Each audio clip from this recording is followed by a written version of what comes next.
जय हिंद जय भारत। मैं राम कुमार आपका अपने परिवार क्लब राम कुमार में आप सब भाई बहनों का हार्दिक स्वागत करता हूं। तो 11 मार्च को आपका सामाजिक विज्ञान का पेपर है, जिसमें हम अध्याय 3 राजनीति अपना लोकतंत्र में उसके चैप्टर लेकर आए, जिसका नाम है जाति धर्म और लैंगिक मसले। तो आप बिल्कुल मोस्ट इम्पोर्टेंट क्वेश्चन को पढ़ेंगे और यही क्वेश्चन आपके पेपर में आने के पूरे चांस हैं। तो बिल्कुल अच्छे से क्वेश्चनों को समझते चले मेरे साथ और इनको लर्न करें। समवर्ती सूची से संबंधित विषय नहीं, तो कौन सा नहीं है? विदेशी मामले नहीं, वन है, शिक्षा है और उत्तराधिकार है। ये सब हैं किससे? समवर्ती सूची से, लेकिन विदेशी मामले नहीं है।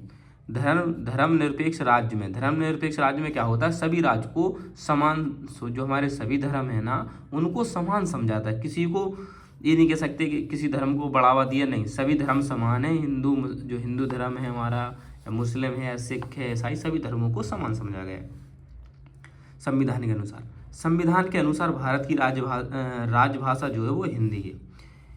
इन मूल्यों में से किसका लोकतंत्र में नैतिक और कानूनी प्रतिबंध है? तो आप कहेंगे ए और बी, मतलब डी ऑप्शन सही। ए मतलब लिंग समानता भी है और जाति आधारित भी क्या समानता है। कोई हमसे भेदभाव नहीं कर सकता है, ना हमारे पुरुष और महिला को लेकर और ना ही कोई जाति धर्म को लेकर। लोकतंत्र में निर्णय लेने और क्रियान्वयन में देरी क्यों होती है? ऑप्शन नंबर सी, लोकतंत्र विचार विमर्श और बातचीत के विचारों पर आधारित है। रंग भेद नीति का सबसे अधिक शिकार राष्ट्र कौन सा है? तो रंग में जो भेदभाव करते हैं वो कौन से करते हैं? दक्षिणी अफ्रीका है। कौन सा शासन व्यवस्था आमतौर पर सामाजिक प्रतिद्वंद्विता को कम करने और सामाजिक तनाव की संभावना को कम करने के लिए एक प्रक्रिया विकसित करती है? तो वो है लोकतांत्रिक शासन। कौन सा? ये लोकतांत्रिक शासन।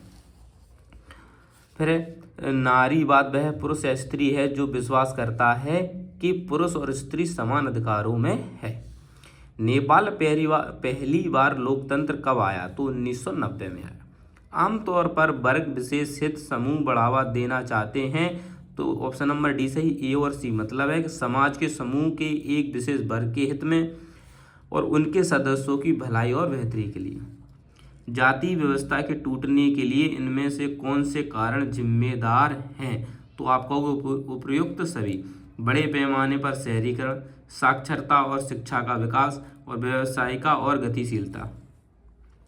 क्वेश्चन नंबर 12, निम्नलिखित देशों में कौन सा सामाजिक विविधताओं में सामंजस्य का एक आदर्श उदाहरण है? तो आप कहोगे बेल्जियम है।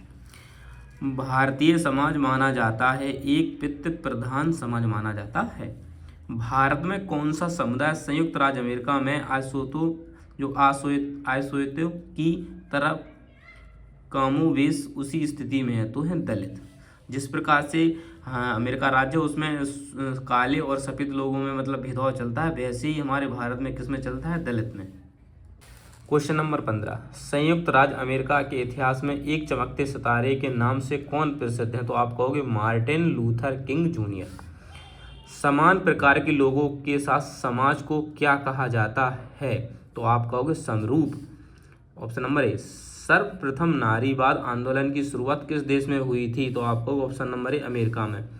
अश्वेत शक्ति आंदोलन जो नस्लवाद की नीति के विरुद्ध उग्र आंदोलन कब उभरा? तो आपको 1996 में।